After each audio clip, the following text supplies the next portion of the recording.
Hello tout le monde, j'espère que vous allez bien. Aujourd'hui je vous retrouve pour une nouvelle vidéo qui parlera de films. Bon, maintenant vous devez connaître un peu ma passion pour les films et les séries.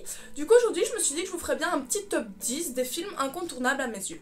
J'ai essayé de trouver un peu des films qui sont moins connus pour être un minimum utiles. Du coup j'espère que vous en découvrirez au moins un dans la liste, sinon je serais vraiment triste. Bon allez, fini de blablater et on commence avec le tout premier film qui est un thriller de Netflix sorti en 2017.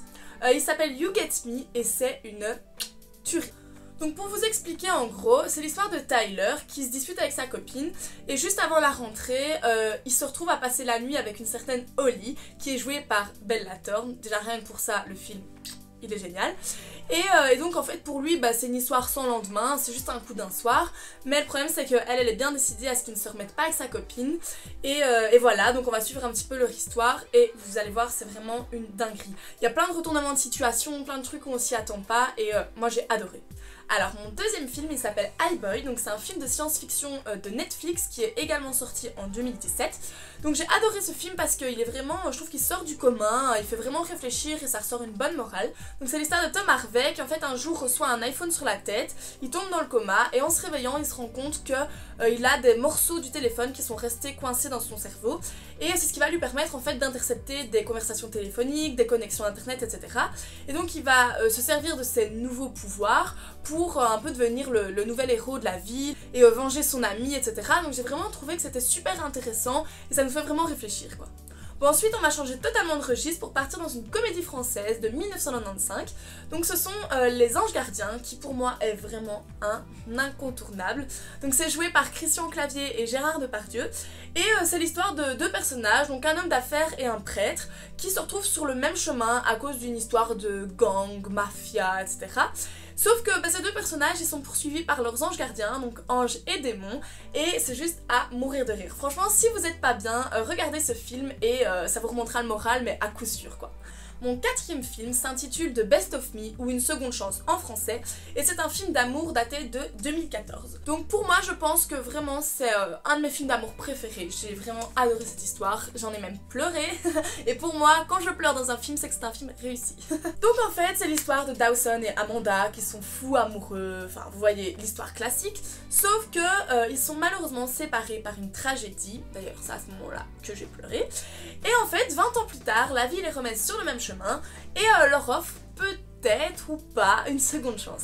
Et honnêtement j'ai vraiment surkiffé. Malheureusement je vais avouer que l'acteur principal n'est pas le plus bel homme du monde, mais l'histoire est tellement belle que franchement ça en vaut la peine. Mon cinquième film s'intitule Dans la brume et c'est un film de science-fiction français sorti en début 2018. Donc en fait, un matin, Paris est soudainement envahi par une brume mortelle et les quelques survivants décident de se réfugier dans le haut des immeubles puisque la brume n'atteint pas le haut des immeubles. En fait, ils se retrouvent sans aucune nouvelle, sans contact avec l'extérieur, ils n'ont aucune info sur ce qui se passe vraiment dans la brume. Et à un moment donné, ils vont se rendre compte que les secours ils n'arriveront jamais et qu'il va falloir se débrouiller pour pouvoir sortir de cette brume sans mourir. Et donc on va suivre un peu leur parcours et c'est vraiment un film avec beaucoup de suspense et beaucoup d'émotions et j'avoue avoir même versé une petite larme. Alors mon sixième film c'est un dessin animé Netflix mais qui est interdit aux moins de 16 ans. Donc s'il y a des plus jeunes qui regardent mes vidéos, à s'abstenir parce que personnellement je crois que si j'avais regardé ça étant gosse franchement j'aurais été traumatisée, hein, c'est pas pour rire. Donc ce film c'est Sausage Party et en fait on est un peu immergé dans le monde des aliments du supermarché, on vit un peu leur quotidien etc. Jusqu'au jour où ils se rendent compte de leur destin tragique puisque oui les aliments ils sont mangés. Donc en fait c'est super marrant, donc on va suivre vraiment leurs aventures et voilà, c'est interdit aux moins de 16 ans parce que c'est un vocabulaire assez trash, assez vulgaire et fort porté sur le sujet, donc vraiment si vous êtes plus jeune, à ne pas regarder tout de suite. Alors pour moi un des films les plus passionnants que j'ai pu regarder dans ma vie c'est Inception qui est sorti en 2010. À mon avis la plupart d'entre vous doivent déjà le connaître mais pour moi il fait vraiment partie des incontournables. Bon par contre il est vraiment horriblement compliqué. Je vais vous avouer qu'encore aujourd'hui après l'avoir regardé quelques fois il y a toujours des trucs que j'arrive pas à comprendre. En fait c'est l'histoire de Dom Cobb qui est interprété par Leonardo DiCaprio, s'il vous plaît. Il est un voleur expérimenté dans l'art de l'extraction. Donc sa spécialité, c'est de s'approprier des secrets les plus précieux d'un individu, enfouis au plus profond de son subconscient pendant que celui-ci est en train de rêver. Et donc en fait, Dom Cobb est très recherché étant donné qu'il est vraiment très doué dans son domaine. Et du coup on va suivre un petit peu son parcours et c'est vraiment un très beau film. Je vais vous avouer que j'ai vraiment repris le synopsis de Wikipédia parce que j'aurais jamais su vous l'expliquer.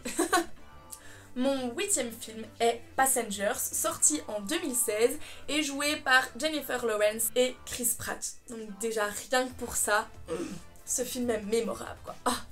Donc l'histoire se passe dans un monde futuriste étant donné qu'on est dans un vaisseau spatial en direction d'une nouvelle planète où il y a 5000 personnes qui sont plongées dans un sommeil profond. Sauf que malheureusement, 2 d'entre eux se réveillent 90 ans trop tôt. Donc on va suivre leur destin chamboulé et leur idylle naissante avec tous les problèmes qui se passent dans le vaisseau qu'ils doivent résoudre à 2. Donc voilà, j'ai adoré. Mon avant-dernier film est l'un de mes préférés, je crois, est Un amour sans fin, sorti en 2014. Donc c'est un peu l'histoire d'amour cliché, vraiment, mais je trouve que parfois ça fait du bien de retourner à des basiques. Donc en fait, Jade est une fille de famille riche, qui n'a jamais vraiment connu l'amour, et David, quant à lui, est fils de garagiste, et c'est un garçon pas très fréquentable aux yeux de la famille de Jade. Et donc à la fin de l'année, David décide de prendre son courage à 2 mains et d'enfin aller parler à cette jolie fille. Et là, quoi, bam, coup de foudre, et ça leur annonce un été mémorable. 10e et dernier film.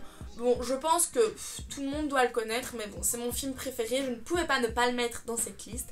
C'est donc Je suis une légende, joué par Will Smith, un de mes acteurs préférés également. Donc Will Smith joue le rôle d'un scientifique dénommé Robert Neville, et en fait le monde a été dévasté par un virus créé par l'homme, et Robert en fait il semble être le dernier homme vivant sur Terre. Du coup ça fait déjà 3 ans qu'il vit seul avec son chien, et il envoie en fait des messages de détresse dans l'espoir que quelqu'un l'entende et lui réponde quoi. Et donc on va suivre son aventure et c'est... les plans, les images, tout est magnifique dans ce film, vraiment j'ai pas de mots. Voilà, j'en ai fini avec ma liste de films incontournables. Du coup j'espère que vous en aurez découvert au moins un, ou si pas, que ça vous aura donné envie de les revoir. Je vous souhaite d'ores et déjà une magnifique soirée Netflix and Chill et je vous fais plein de gros bisous. À bientôt.